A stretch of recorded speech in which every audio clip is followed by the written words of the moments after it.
los controlara pues el Ejecutivo, que los controlara el Estado y que fueran parte, como siempre, de México, ¿no?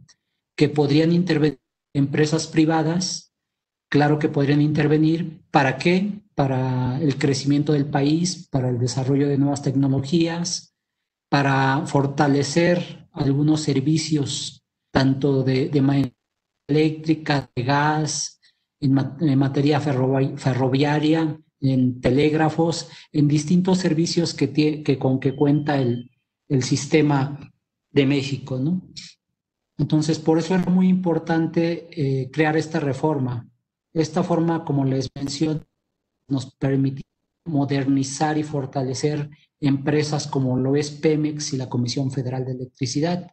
Y en ese momento se le llamó, de hecho el término que inició en esos años fue, se les llamó a estas dos empresas, se les empezó a llamar a esas empresas como empresas productivas del Estado y que tendrían que ser 100% mexicanas. ¿Por qué productivas?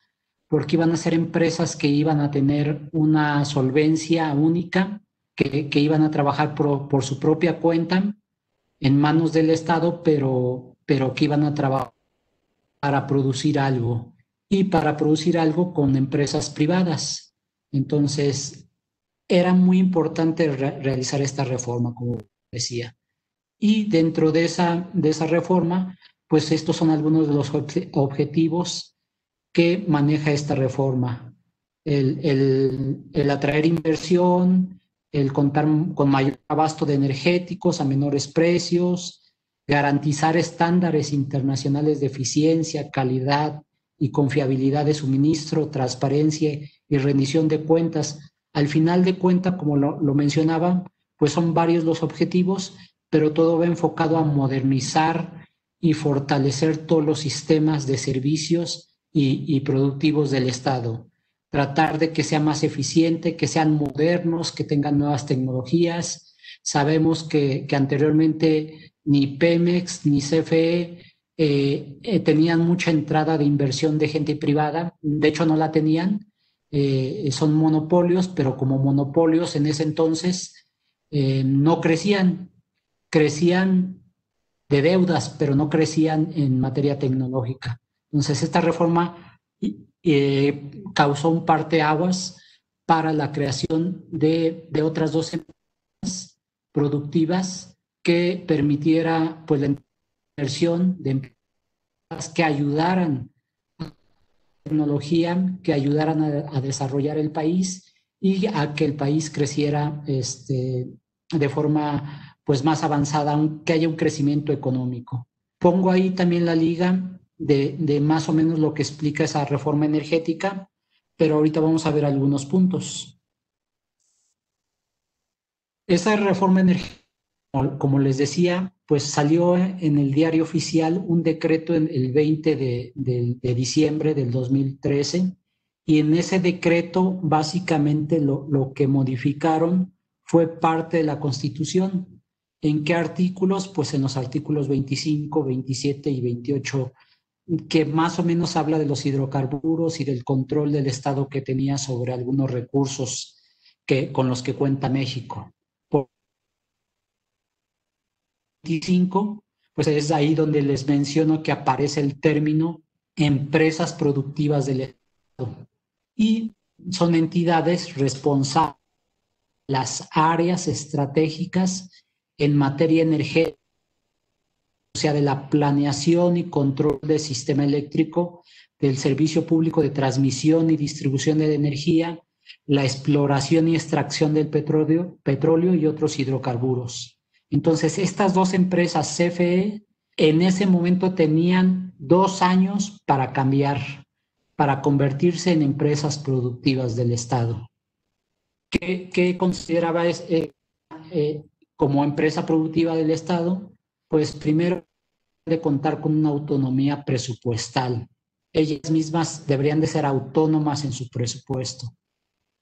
Se elimina la participación del sindicato en la nueva integración del Consejo de Pemex, por ejemplo.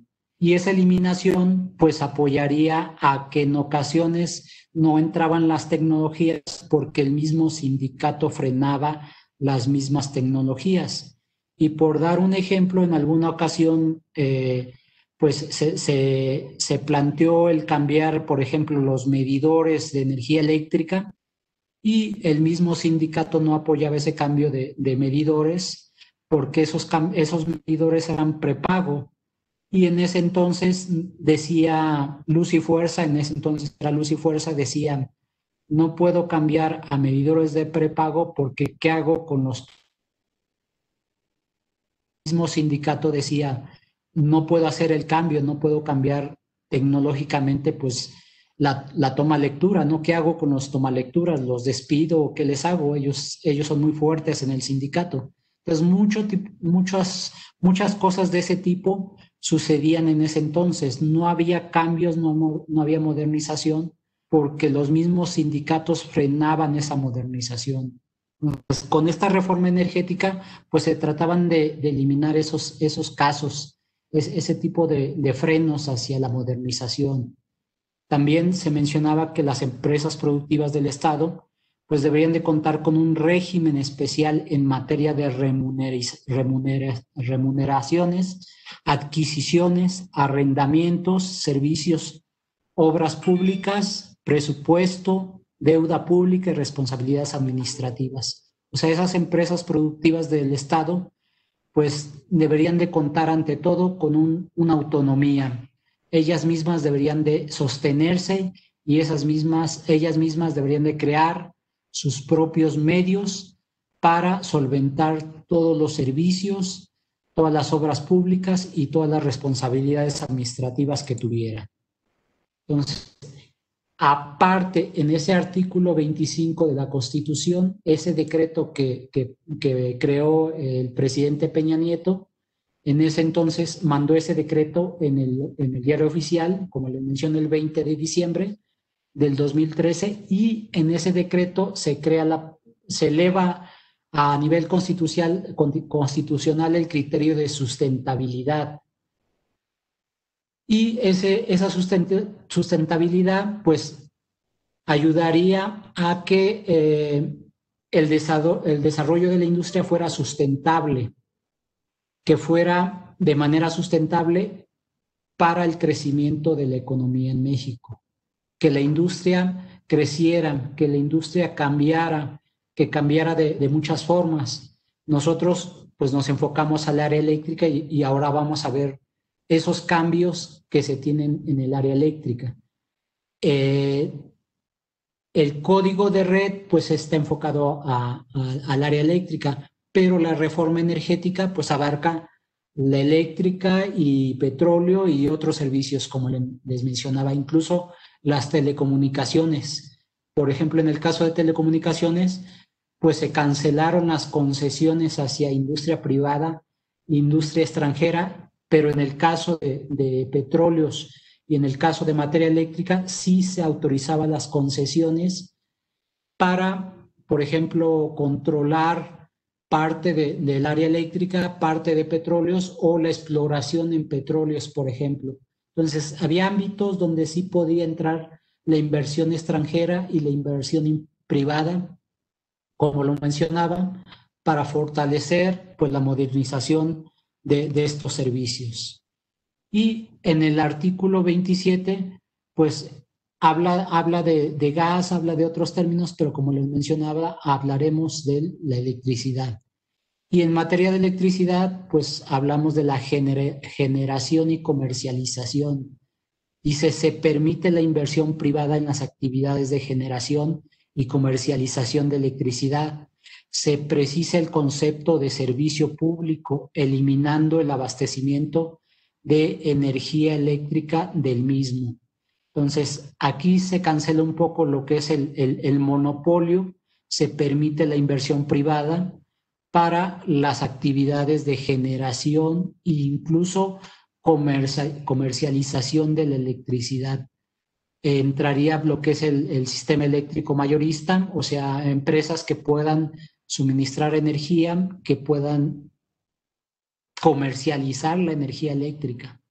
siempre en apoyo con los sistemas de distribución y transmisión con los que cuenta CFE. O sea, no se le quitaba a CFE ese poder, lo que se le daba es acceso a la iniciativa privada, a la inversión privada.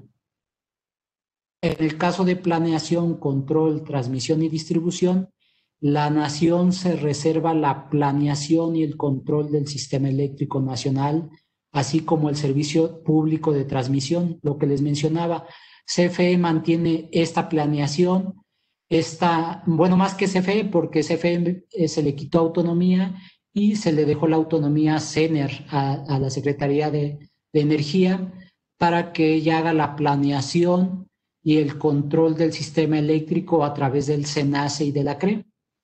Entonces, ahorita vamos a ver cuándo se crearon estas figuras, ¿no? Y los contratos de electricidad, se permite la celebración de contratos con particulares en actividades vinculadas al servicio público de transmisión y distribución de energía eléctrica.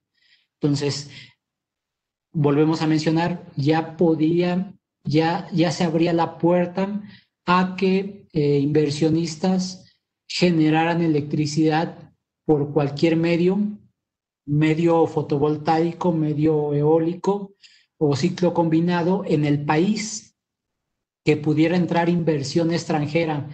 ¿Y por qué se da esta entrada de inversión extranjera? Porque los extranjeros cuentan con todos los elementos, incluso con los conocimientos y la experiencia de otros países para la generación de energía eléctrica. En México se cuenta con esa experiencia y con esos conocimientos, pero en ocasiones no se tienen los equipos para poder crear esa energía de momento. Entonces, por eso se le da pues el apoyo a la inversión extranjera con ese artículo. Y el artículo 28, pues ya de plano se desaparece el monopolio.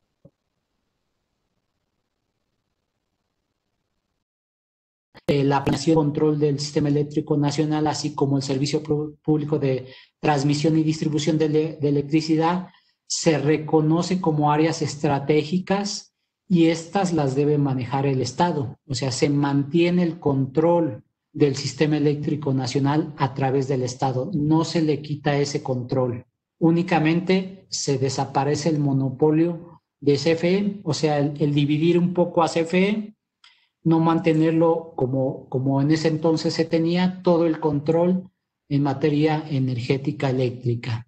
Entonces, dentro de ese artículo 28, pues lo que decimos, el gobierno federal mantiene la propiedad, mantiene el control sobre los organismos y empresas productivas del Estado. O sea, mantiene el control de CFE, mantiene el control de Pemex, pero les da libertad a que ellos puedan realizar inversiones con privados o con extranjeros. El dominio de la nación es inaliable, imprescriptible, o sea, no se puede vender ese dominio de la nación, no se le puede ceder derechos al extranjero o a la iniciativa privada de los derechos que tiene el Estado para control y vigilancia de esos recursos, y tampoco se pueden prescribir. O sea, no hay ningún tiempo para decir el Estado pierde esos derechos. El Estado mantiene los derechos de vender y mantiene los derechos durante mucho tiempo. No hay una prescripción, no hay un tiempo determinado para perder esos derechos.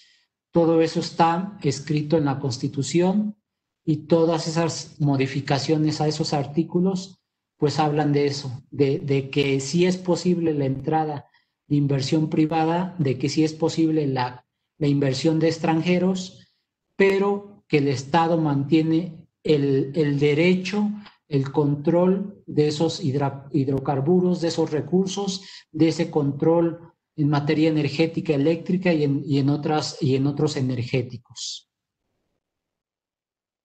A partir de ese decreto, en ese decreto se menciona el que debe de crearse una ley, por ejemplo, en la industria eléctrica. esa ley de la industria eléctrica, que es la LIE, fue publicada en el Diario Oficial el 11 de agosto del 2014. La reforma energética, el decreto se puso en el Diario Oficial en diciembre del 2013, pero ya para el 11 de agosto ya se tenía creada y ya se había publicado el 11 de agosto del 2014 la ley de la industria eléctrica. Y posteriormente, en el 31 de octubre del 2014, se publica en el Diario Oficial el reglamento. Entonces, todos estos antecedentes pues nos hablan de los marcos legales. Hay una modificación a la Constitución en materia de reforma energética, hay una ley realizada por abogados, pocos ingenieros, pero más abogados que conocen de leyes, que crean esta ley de la industria eléctrica. Anteriormente estaba la ley del servicio público, pero con esta ley pues quita ese poder a la ley del servicio público y entra en vigor la ley de la industria eléctrica. Entonces, esta ley de la industria eléctrica propone un nuevo marco normativo que regirá la industria eléctrica, manteniendo como áreas estratégicas la planeación y el control del sistema eléctrico nacional. Repetitivo, o sea, al Estado mantiene áreas estratégicas, perdón, la planeación y el control del sistema eléctrico nacional. O sea, no hay que quitarnos de la mente que el Estado mantiene esas áreas estratégicas. Y esa ley también habla de que la generación eléctrica es una de las actividades que quedan abiertas a la participación de los particulares. Les mencionaba que pues es muy importante que en ese entonces, que no había crecimiento, que no había modernización en los sistemas eléctricos, que no había como tal un desarrollo de, por ejemplo, de generación de energías limpias, que a partir de ese momento con estas modificaciones pudieran entrar a través de inversiones privadas o inversiones extranjeras y que apoyaran ese crecimiento.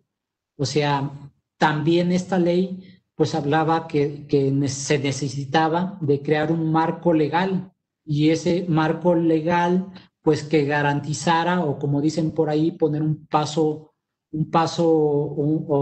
perdón, parejo para todos los que ayuden o compitan en ese mercado de la industria eléctrica. Un marco de equidad y que garantice el uso de transmisión de las redes de distribución, de transmisión con base en reglas no discriminatorias. O sea, hacer fuerte la red de transmisión y de distribución, pero también vigilándolas. Y además de vigilándolas, que fuera un acceso abierto, que cualquiera pudiera participar, que cualquiera pudiera invertir, pero que tuviera una vigilancia para que no afectara al sistema eléctrico nacional. Y todo esto, pues, para que la inversión fuera a través de privados, como les decía, o extranjeros, y que la CFE, pues, no dependiera de esa planeación y que no invirtiera CFE en recursos para modernización, sino que fuera ayudada por los extranjeros o por la inversión privada. Entonces,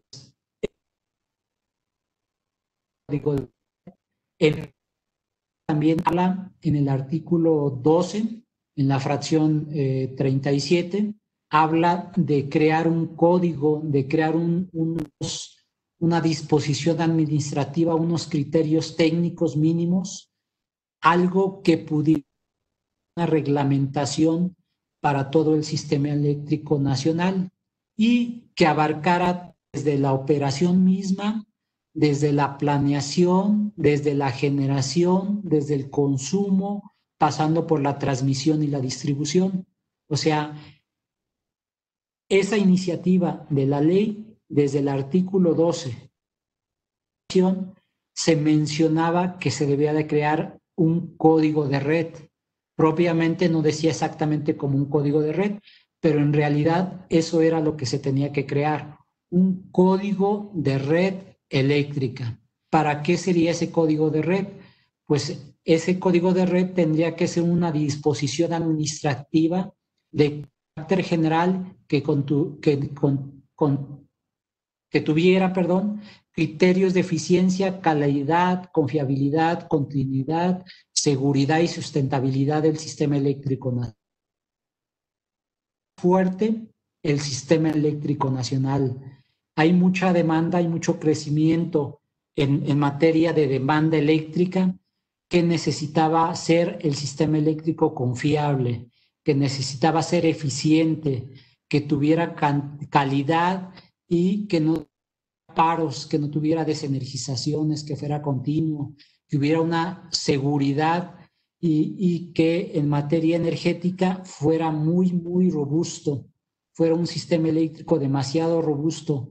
Actualmente todavía sigue siendo muy débil, todavía puede haber problemas en una industria y esa industria puede hacer que paren muchos usuarios, que muchos usuarios sean afectados por la energía eléctrica. Incluso en este momento podríamos estar dando la plática y por algún problema eléctrico que yo tuviera en la zona, podría yo pues salirme de este webinario en materia eléctrica, perder mi energía eléctrica y pues perderemos continuidad, o sea, tendríamos problemas. Entonces, desde ese momento el código de red nos sirve para eso, para hacer un sistema eléctrico robusto. Y ese código de red, se mandata desde ese artículo, se empieza a crear y a la hora de crearse, primero estuvo en consulta pública. Estuvo en consulta pública años antes, en la COFEMER, estuvo un poquito, no digamos oculto, pero mucha gente no se enteró de que había una consulta pública para ese código de red. Entonces, en ese momento se recibieron pocos comentarios y sí fue consultado con algunas cámaras, algunas asociaciones, inclusive algunos comercializadores de equipos eléctricos. En ese COFEMER, pues ahí se tuvo un tiempo esa consulta del código de red. Todo el sistema eléctrico nacional. Llegó un momento que ya fue publicado el 8 de abril del 2016.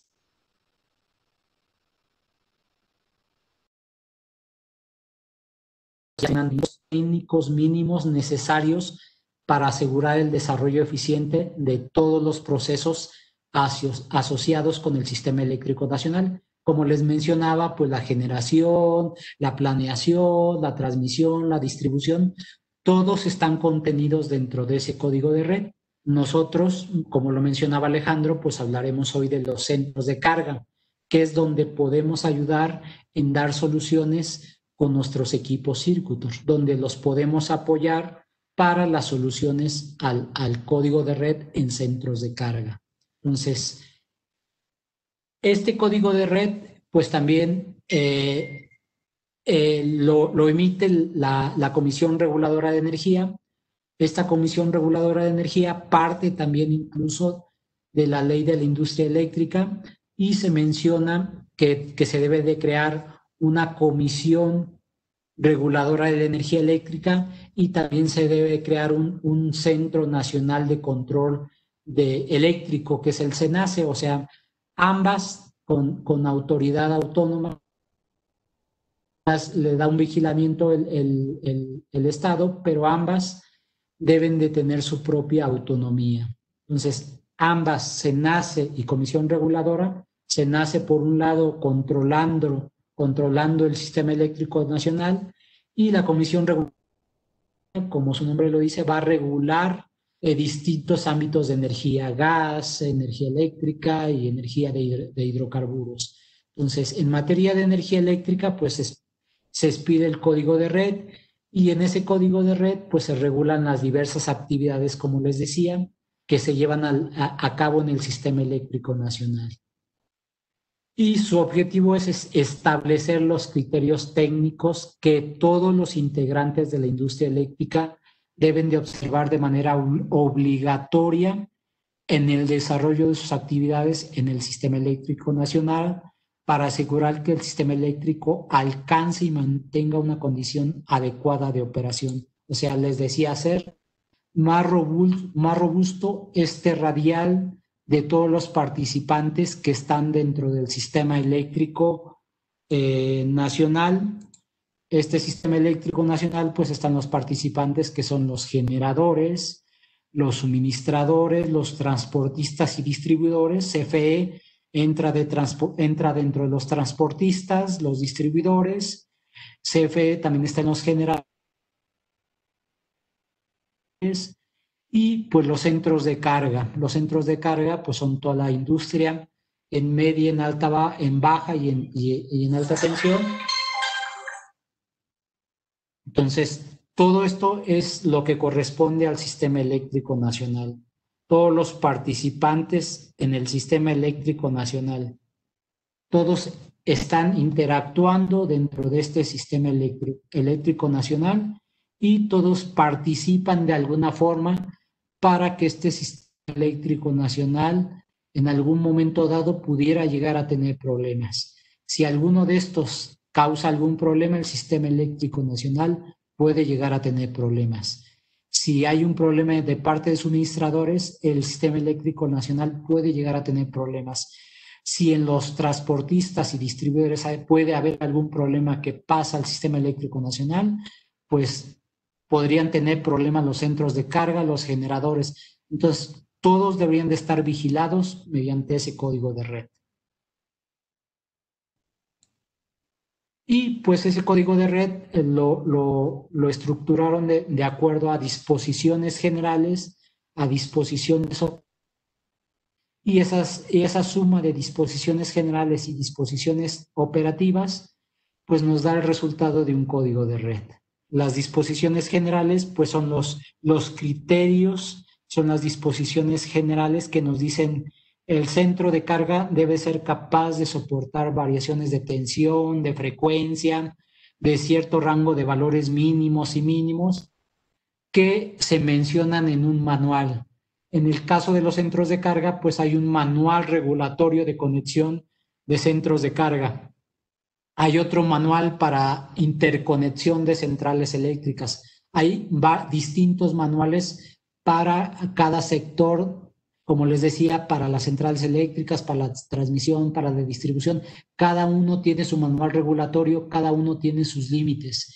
En el caso de centros de carga, pues los límites están en base a tensión, en base a frecuencia, en base a calidad de la energía eléctrica, en base a coordinación de cortocircuito, en base a factor de potencia, armónicos, a flicker. Entonces, hay diferentes criterios que regula o pone como límites para el sistema eléctrico nacional en el caso de centros de carga. Y lo demás son las disposiciones operativas, propiamente ya hablando, pues son los manuales que les menciono. Ok, se dan estos criterios mínimos, pero se menciona, alguien los debe de vigilar y también se deben de dar sanciones. ¿Quiénes van a dar esa vigilancia?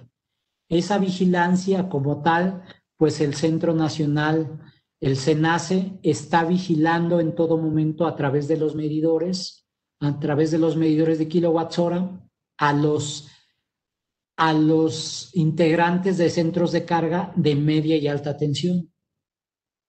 Pero el ACRE también está vigilante de eso.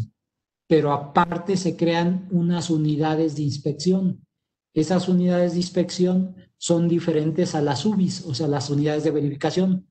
Unidades de inspección únicamente para el código de red. Pueden ser las mismas UBI o no pueden ser. Tienen que ser unas unidades de inspección. Esas unidades de inspección son las que van a crear o van a vigilar pues, al sistema eléctrico, a los integrantes del sistema eléctrico nacional a los integrantes al propio centro de carga. Y esas unidades de inspección lo que van a vigilar, pues es que los centros de carga cumplan con ese código de red, que cumplan con ese manual regulatorio.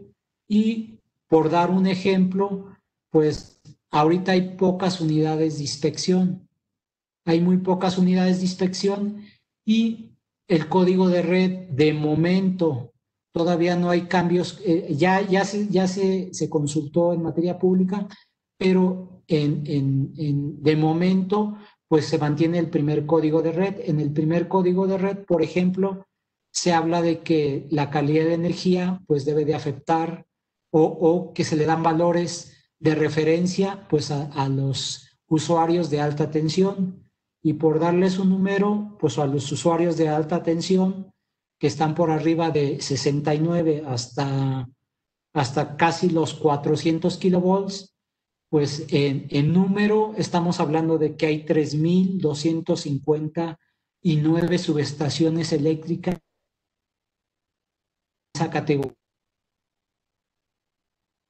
Y si hablamos de unidades de inspección, pues no llegamos ni a 1,000 unidades de inspección. O sea, todavía no hay tantas unidades de inspección para vigilar ese código de red. Se está empezando a aumentar ese número de unidades de inspección, pero hablando, por dar un ejemplo, en alta tensión, pues les decía el número, estamos hablando de 3,000 y tantos usuarios, ¿no? 3,000 y tantos usuarios que están en alta tensión y que les aplica la mayor parte de los puntos de código de red.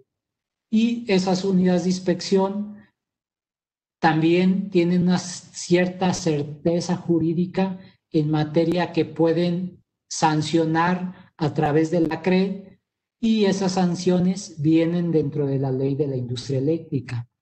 Y dentro de esa ley de la industria eléctrica, pues el artículo que mandata o que indica que hay sanciones, pues está el artículo 165 en su fracción 1 y 2.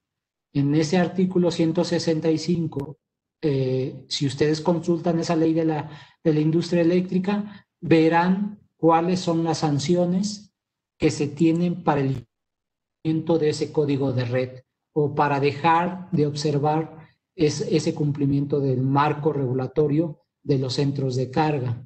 Y una de las fracciones es la fracción 1.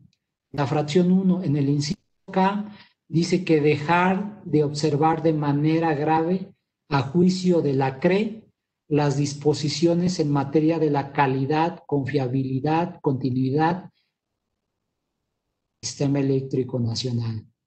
Y en el inciso 2, en la fracción 2, el inciso C, incumplir las disposiciones en materia de calidad, confiabilidad, continuidad y seguridad del sistema eléctrico nacional.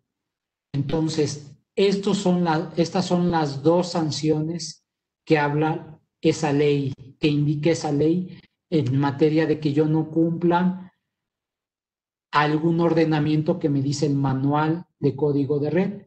No lo dice tal cual, pero al final de cuentas, pues indica que si yo afecto a usuarios, pues va a depender cuánto va a ser la sanción en base a cuántos usuarios afecté por algún problema eléctrico que yo haya tenido, los lineamientos que el mismo código de red me exige como centro de carga. Por ejemplo, si hablamos de tensión, si hay un evento de tensión y por alguna razón yo lo genero y ese evento de tensión afecta al sistema eléctrico nacional, afecta a algunos usuarios, pues puede haber una sanción si yo afecté a determinados usuarios, y va a depender esa sanción de a cuántos usuarios afecté, del tiempo de interrupción del suministro eléctrico, de la energía no suministrada por ese evento, del corte manual de carga no controlable y de algunas otras eventualidades que yo pudiera afectar con mi centro de carga. O sea, ese centro de carga puede afectar al sistema eléctrico nacional o a los mismos usuarios. Entonces, por eso es muy importante hacer más robusto el sistema eléctrico nacional, quitando a las empresas que pudieran causar un daño o sancionando a esas empresas que pudieran causar un daño al sistema eléctrico nacional. Daño, pues por eso es importante hacer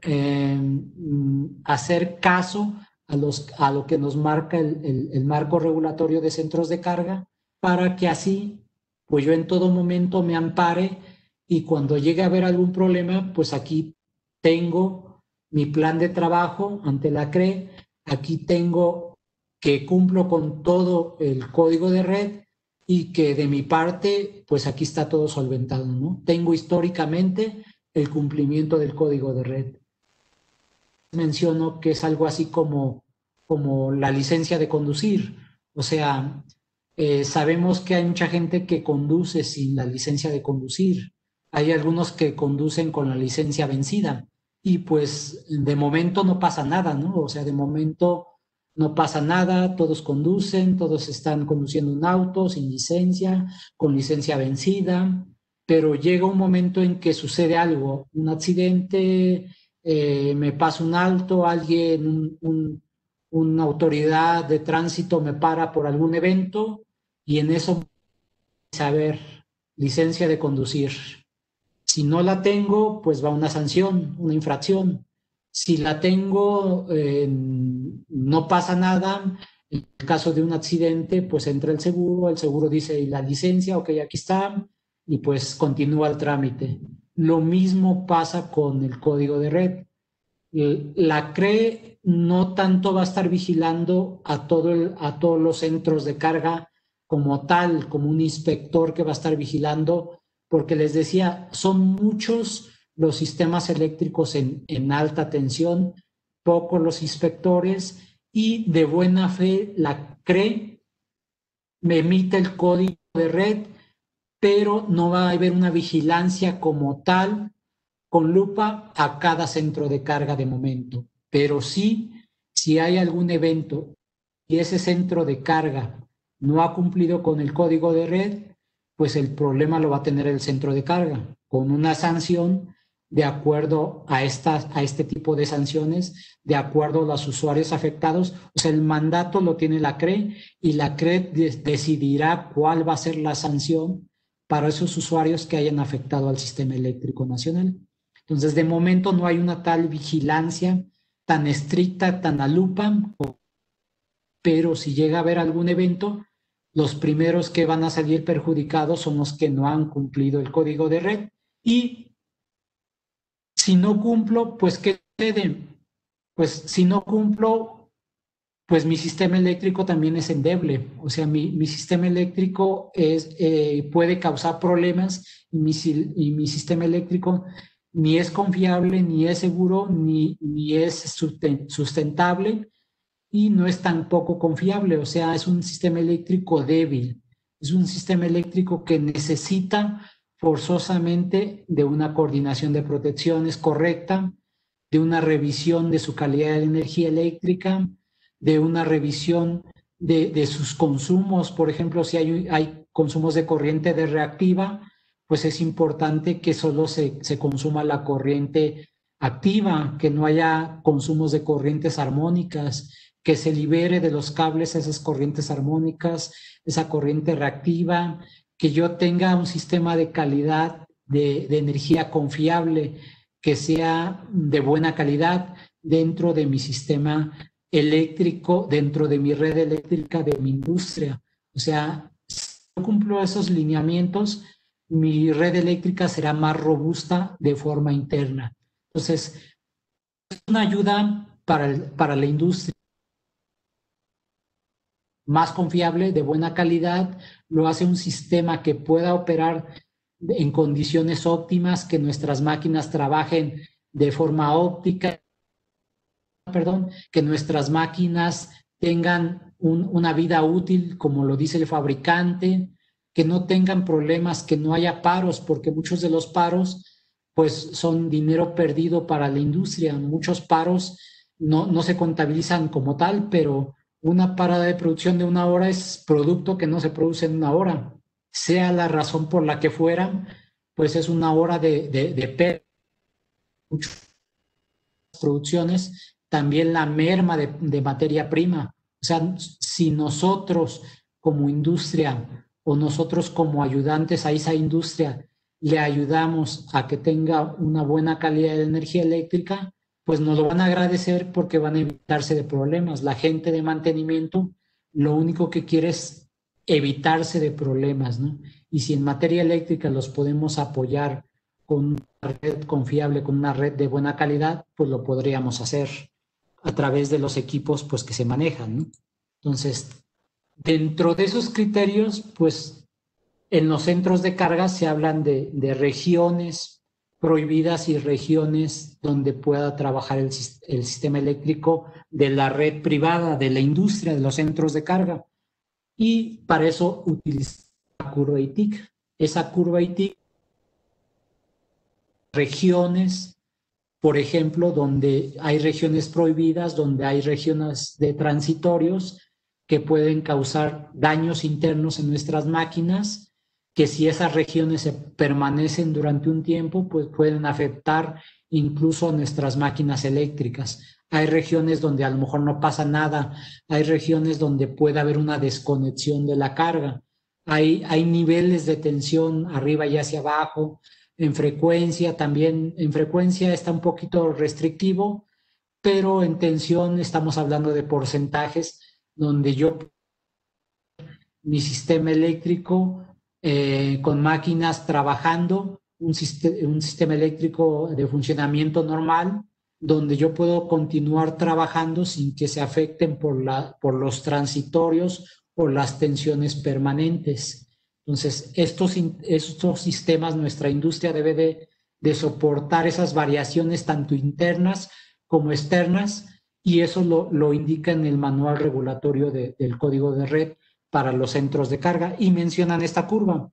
Les presento esta curva porque nosotros como comercializadora y fabricantes de equipos de eficiencia energética, pues contamos con un medidor que maneja esta curva, o sea, maneja como tal esta curva, y es un medidor clase A, es un medidor que incluso puede quedar dentro de su sistema en el tablero de media tensión, porque también dentro de esa reforma energética y dentro de esa ley y el reglamento de esa ley, más en el reglamento, pues se menciona que el cliente como tal puede contar con medidores testigo y medidores que en algún momento puedan estar midiendo de forma paralela. Incluso llegan a decir que no interviniendo el medidor del suministrador, pero sí a lo mejor de forma paralela, que no afecten al medidor de suministrador, mejor dicho, pero sí de forma paralela, pues estar contemplando la medición que tiene el suministrador. Incluso en el reglamento se habla de que el cliente como tal puede gestionar con el suministrador y con la CRE y ahorita se me fue el nombre, pero con Secofi, el que mi medidor o el medidor del suministrador está midiendo mal. O sea, uno puede decirle, ¿sabe qué? Me parece que tu medidor está midiendo de forma incorrecta y pues me están cobrando en demasía, ¿no? Entonces se puede gestionar eso. En ese reglamento habla de eso, de que se puede gestionar y la CRE puede ayudar al usuario a, a que se mande una unidad de verificación para vigilar si el medidor está trabajando de forma incorrecta. Y pues el costo de esa verificación va a tener un costo. Que si el medidor está midiendo mal y es culpa del suministrador, pues el suministrador paga esa verificación. Si el suministrador demuestra que el medidor está midiendo correctamente, pues la verificación la paga el cliente, o sea, la paga el centro de carga. Pero si yo cuento con un medidor confiable, testigo, que está vigilando al medidor del suministrador, como ahorita ya hablamos de suministrador, ya no hablamos de CFE nada más, porque decíamos que deja de ser monopolio y que suministradores pueden haber varios como lo hay actualmente. Y hay algunos vendedores de energía eléctrica. Entonces, como tal, nosotros podemos gestionar y a través de la CRE que nos ayude a mandar una verificación de nuestro medidor si vemos que hay una discrepancia, si pensamos que el medidor del suministrador está midiendo de forma incorrecta.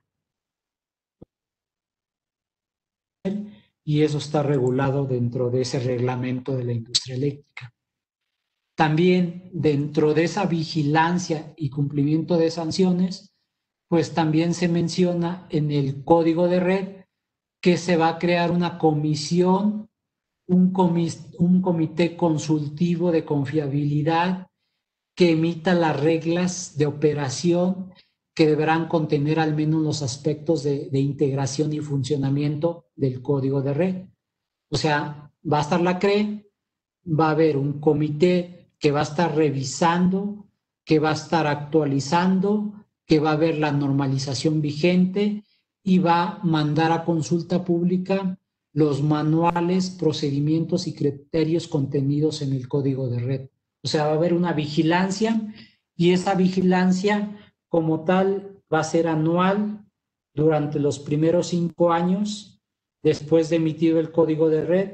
Se va a hacer una vigilancia anual, como les digo, durante 5 años. Por eso se hizo la revisión en el 2019. En el 2019 se hizo la primera revisión, pero como tal, después de esos 5 años, posterior a esa revisión, se llevará a cabo una revisión cada 3 años. Y esa revisión de cada 3 años, pues la hace el Comité Consultivo de Confiabilidad, que dentro de ese Comité de Confiabilidad, pues hay varios integrantes, hay algunos integrantes incluso de comercialización de energía eléctrica, de algunas cámaras,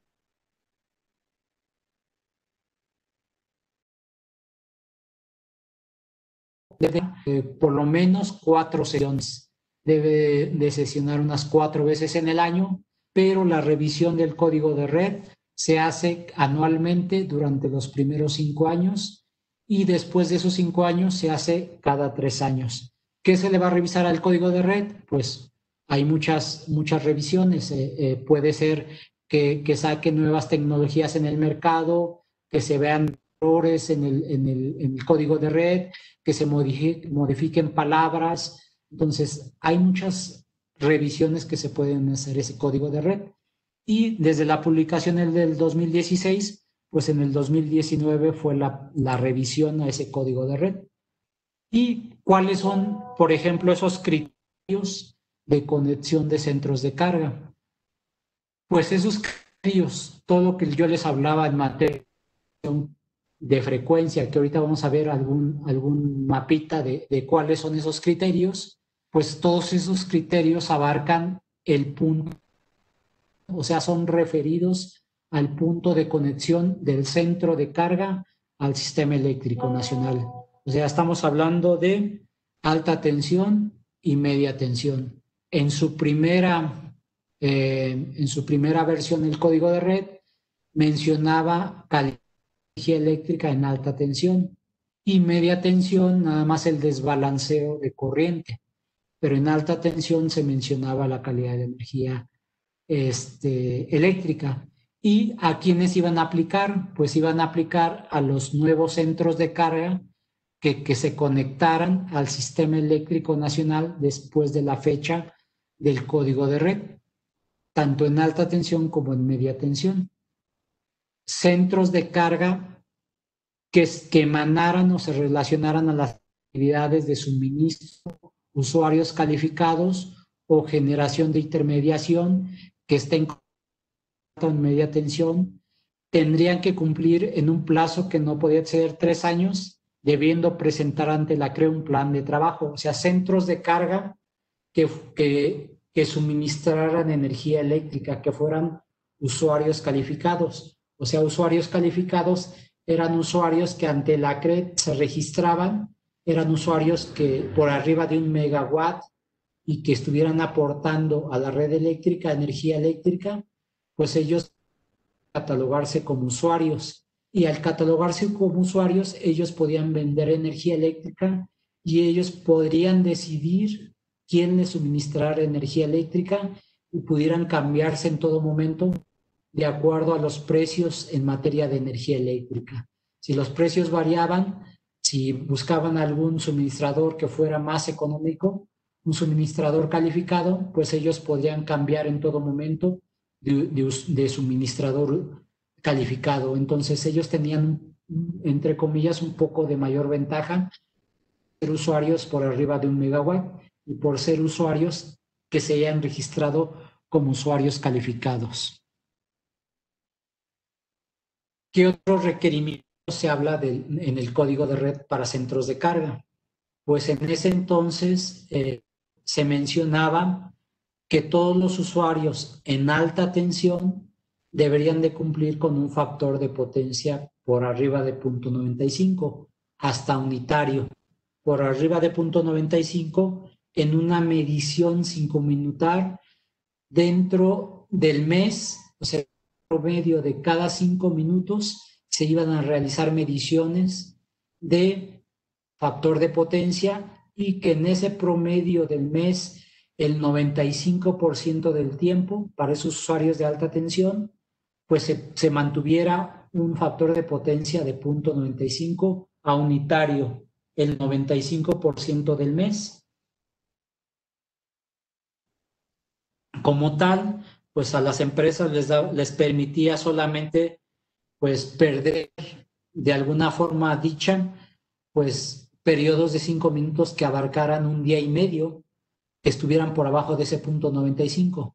Por arriba de ese un día y medio, los restantes días del mes deberían de cumplir con el 95 a unitario en factor de potencia. Entonces, ese 95 unitario, pues lo deberían de cumplir todas las empresas que estuvieran conectadas en alta tensión. Eso yo lo mencionaba pues en una primera edición del código de red. En el 2019 se realizó una revisión a ese código de red y en esa revisión uno de los puntos que todavía no se emite como tal en el diario oficial y que todavía yo no he encontrado, hace días estuve buscando, bueno, yo no tengo esa información, pero todavía no tengo como tal. Lo que he visto es que fecha como tal, están hablando de que en el 2021, por la causa de la pandemia, muchos de los acuerdos, los acuerdos, perdón, de las revisiones de la CRE en otras materias se están pasando para el 2021 o a finales del 2020. Y al parecer, código de red, la revisión, pues está mencionando o a principios de 2021 o a mediados del 2021.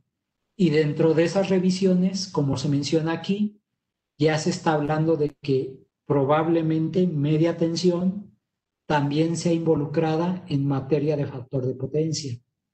En materia de factor de potencia, media tensión para usuarios que estén contratados con una demanda mayor a 1 kilowatt o igual a un megawatt, perdón, 1 megawatt con una demanda mayor o igual a 1 megawatt en media tensión. O sea, todo usuario, todo centro de carga que esté con 1 megawatt o por arriba de esto, tendría esos límites, 0.95 y unitario en factor de potencia.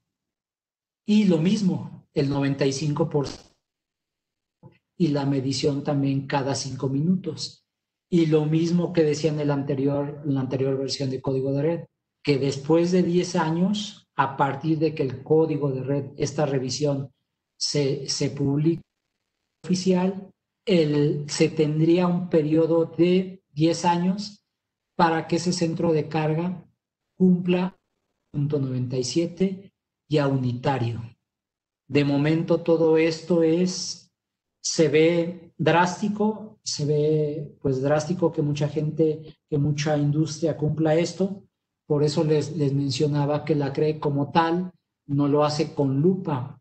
Si lo hiciera con lupa, pues pararíamos muchas empresas. Entonces, de momento, lo importante es que esas empresas poco a poco vayan cumpliendo con esos criterios de manual de regulatorio de centros de carga, que tengan con sistemas que tengan sistemas de medición, que tengan históricos de cómo se están comportando su red eléctrica, y en materia de eso, pues decir, ok, ya puedo controlar lo que sé, o sea, ya tengo conocimiento de mi red eléctrica, o sea, ya tengo una radiografía de cómo estoy trabajando, y ahora sí voy a empezar a planear el cumplimiento del código de red. Si yo desconozco cómo estoy trabajando, pues va a haber muchos vivales que van a tratar de ayudarme y que en realidad pues no me van a ayudar. Pero si yo tengo conocimiento de cómo estoy trabajando, de cómo es mi calidad de energía eléctrica, de cómo, incluso en ocasiones, de cómo está mi diagrama unifilar, de cómo está mi coordinación de protecciones, de cómo están mis estudios de cortocircuito, de cómo está mi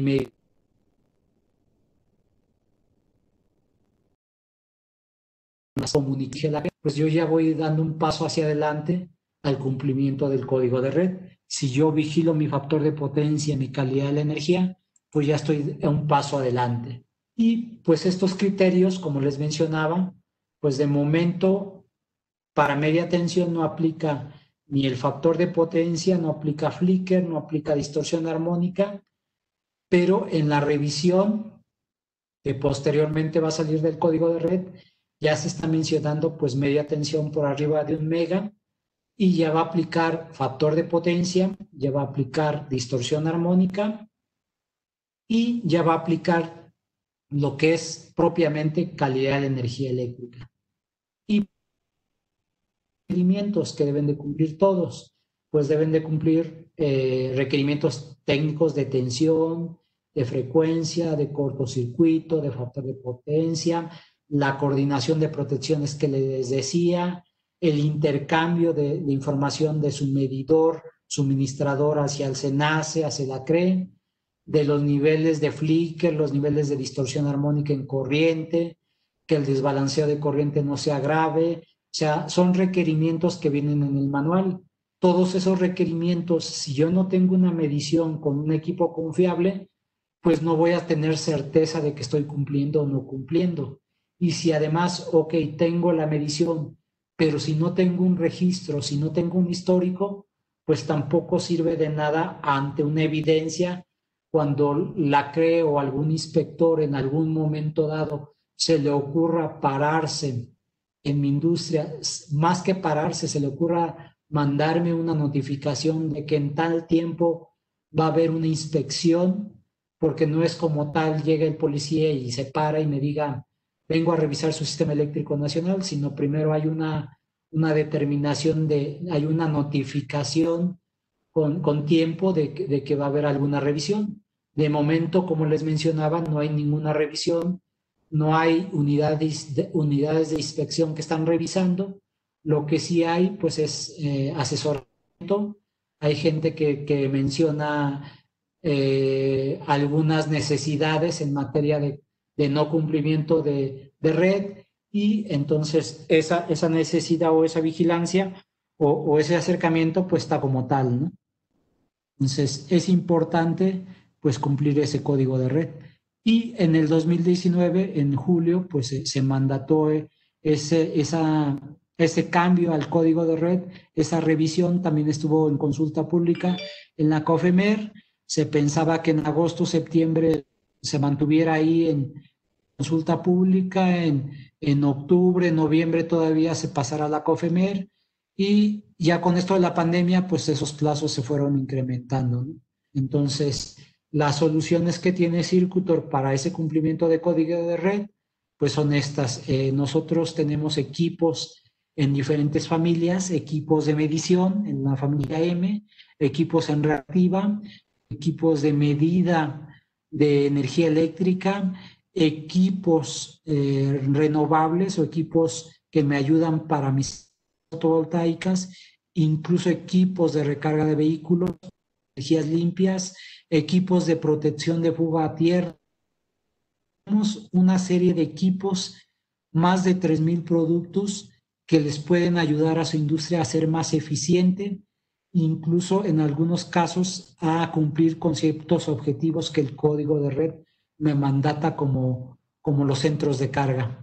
Como lo es, pues la compensación, el filtrado de armónicos, compensación de factor de potencia con medios tradicionales, maniobra estática, maniobra a través de tiristores, maniobra a través de contactores, el método clásico de capacitores con reactores, el método electrónico, el más a través de algún regulador de energía reactiva con IGBTs que me aporten corriente reactiva, tanto inductiva como capacitiva, los elementos tradicionales, los filtros LSL para variadores de velocidad, equipos que me ayuden a filtrar armónicos, equipos que me ayuden a compensar el factor de potencia de forma rápida, de forma eficiente, sin disturbios, con el método tradicional, como les mencionaba, con capacitores. Entonces, manejamos una línea bastante amplia de compensación.